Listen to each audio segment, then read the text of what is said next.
들려주세요. 네, 성경 이야기 들려주세요 시간이에요. 우리 친구들 오늘 하루도 잘 지냈나요? 오늘 하루 많은 일들을 하느라고 피곤하군요.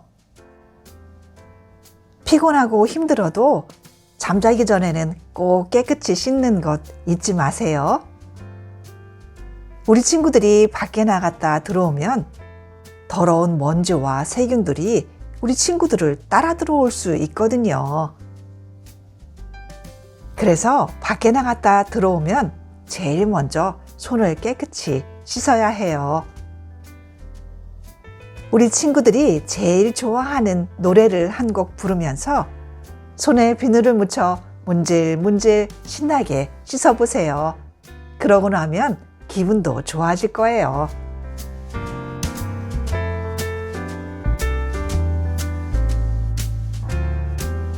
16번째 이야기. 근사한 천막과 바보 같은 금송아지. 한 번은 송아지 한 마리 때문에 한 민족이 망할 뻔한 일이 있었습니다. 무슨 얘기냐고요? 이제부터 그 이야기를 해줄게요. 하나님께서는 시내산에서 이스라엘 자손을 만나신 후에 모세에게 천막을 만들라고 하셨습니다.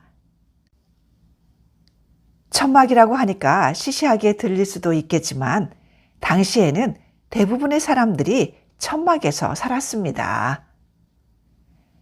캠핑을 좋아하든 아니든 상관없이 말이에요. 그리고 하나님의 천막을 성막이라고 불렀지요. 성막은 하나님께서 사람들 가운데로 이사 오시는 방법이었습니다. 물론 하나님이 우리처럼 이삿짐 트럭에 낡아빠진 자전거와 많은 물건을 챙겨서 동네로 이사 오시는 것은 아닙니다. 하나님은 우리와 같은 몸이 없으시니까요. 그래서 소파도 옷도 장난감도 필요하지 않으시지요. 그래도 성막은 하나님이 그분의 백성들과 함께 하신다는 강력한 표시였습니다.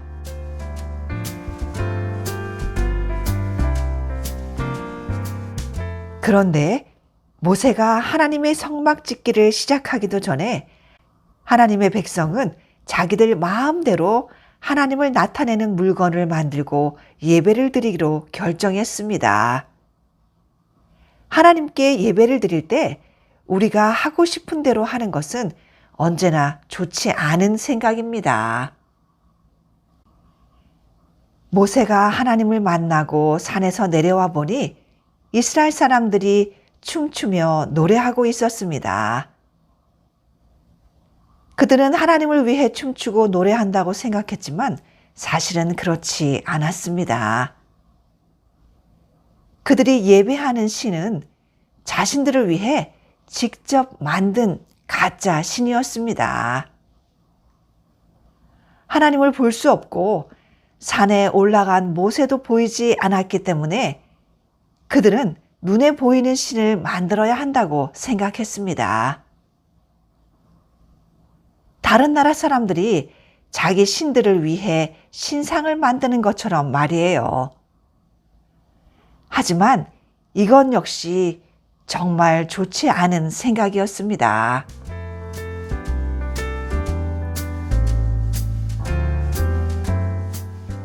모세의 형 아론은 모든 이스라엘 백성으로부터 보물을 모아 금송아지를 만들었습니다. 이스라엘 백성들은 다른 나라 사람들처럼 자신들도 눈에 보이는 신을 갖게 되었다며 기뻐했을 것입니다. 그러나 모세는 결코 기뻐하지 않았습니다. 그는 금송아지 우상을 불태우고 가루로 만든 다음 물에 타서 모든 백성이 그 바보 같은 송아지를 마시게 했습니다. 당연히 하나님께서도 기뻐하지 않으셨지요. 그래서 하나님은 이스라엘에게 전염병을 보내셨습니다. 그들이 이집트 사람들처럼 행동해서 내리신 벌 같았어요. 그렇지만 하나님은 이스라엘 자손이 잘못한 정도만큼 크게 벌하지는 않으셨습니다. 모세는 자기 민족을 위해 기도했고 하나님은 자신을 배반한 사람들을 불쌍히 여기시고 다시 기회를 주셨습니다. 그 후에도 여러 시간에 걸쳐서 하나님께서는 그들에게 100만 번이나 더 기회를 주셨습니다. 금송아지를 만든 일은 모든 이스라엘 백성이 함께 저지른 첫 번째 죄악이었고 그것이 마지막은 아니었습니다. 이스라엘에게는 모세 같은 구원자가 필요했어요. 아니, 사실은 모세보다 훨씬 뛰어난 구원자가 필요했습니다. 네, 오늘 이야기는 여기까지예요. 이제 우리 함께 진심으로 하나님께 기도해요. 하나님, 다른 사람들처럼 보잘것없는 거짓 신을 섬긴 우리를 용서해 주세요. 우리에게 하나님의 영광을 보여주시고 우리가 하나님을 위해 빛을 내게 도와주세요.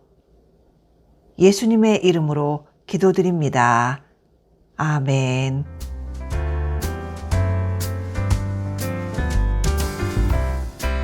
오늘 들려준 이야기는 출애굽기 32장부터 34장에 기록되어 있답니다. 오늘 이야기도 재미있게 들었나요?